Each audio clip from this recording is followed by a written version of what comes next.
Ito po mga bossing ko ang isa sa mga pinakamaganda na dapat ay meron po tayo sa ating pong silid. Ano po ba ito mga bossing? Ito po mga bossing ko ay ang lemon. Ang lemon mga bossing ko ay magtataboy ng mga negatibong enerhiya. Ang lemon mga bossing ko ay isa sa mga subok na rin na napakaswerte. Ang lemon mga bossing ko ay huhuli ng mga kamalasan na nasa loob ng inyong kwarto o nasa loob ng inyong tahanan. Proven po ito na maswerte. Ang gagawin nyo lamang sa lemon, hihiwain nyo po ito mga bossing ko sa gitna. At pagkatapos ay lalagyan nyo po ito ng kapranggot na asin. Pagkatapos mga bossing ko ay kumuha ka ng isang malinis na papel. Isulat nyo po lahat ng mga kamalasan po ninyo. Halimbawa kayo po hindi matanggap sa trabaho, i-wish nyo po dito na makatanggap na po kayo. Alasin na kamalasan po ninyo sa inyo pong katawan. Or kaya po mga bossing ko, kayo po ay isa sa mga may negosyo. At kayo po ang dami-dami ng pinasok na negosyo. At ito po ay nalugi. I-wish nyo po dito na alisin na ang kamalasan sa inyo pong katawan.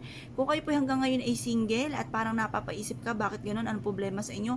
Bakit hanggang ngayon ay single po kayo? Mainam po mga bossing ko na subukan nyo po itong gawin na kayo po ay mag-wish po dito. Sabihin nyo po dito, inaalis nyo na ang kamalasan nyo at ayaw nyo maging single habang buhay. At kayo po ay makatagpo ng tunay na pag-ibig at magkaroon ng isang masayang pamilya. Ganun po mga bossing. Or kaya kung may mga anak na at ikaw po ay napakarami nyo na naging karelasyon at hindi ka pa rin hanap ng forever, focus muna sa mga anak ninyo at isipin nyo na lang po kinabukasan muna ng anak. Dahil minsan po may mga swerte sa buhay may mga malas sa buhay pag-ibig pero pagdating sa anak ay swerte. Ngayon po mga bossing, kaya mas mainam po ay focus lamang po tayo sa inyo po mga anakis kung ganda naman po ang pagkakataon po or nangyari po sa inyo.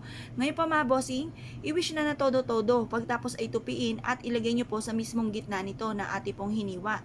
Lagyan ito nga po ng konting asin at pagkatapos ilagay nyo ito sa isang platito. Hayaan nyo po ito sa ilalim ng inyo pong higaan. Ito po ay makakatulong upang sa ganon, unti-unti mabago ang takbo ng inyo pong pamumuhay.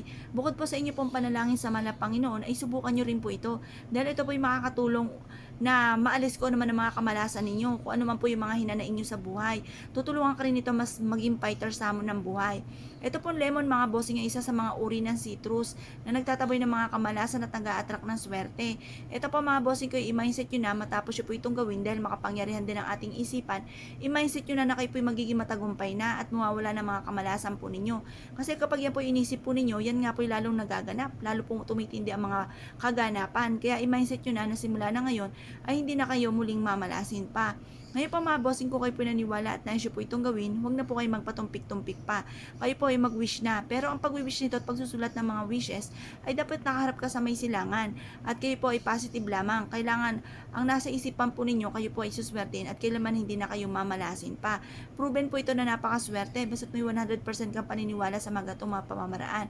Ngayon pa mga bossing, kung kayo po ay isa sa mga nagpaplano na gumawa, gawin niyo po ito ng 6:30 or kaya po ay alas 7 na nakaharap ka sa may liwanag ng sinag ng araw.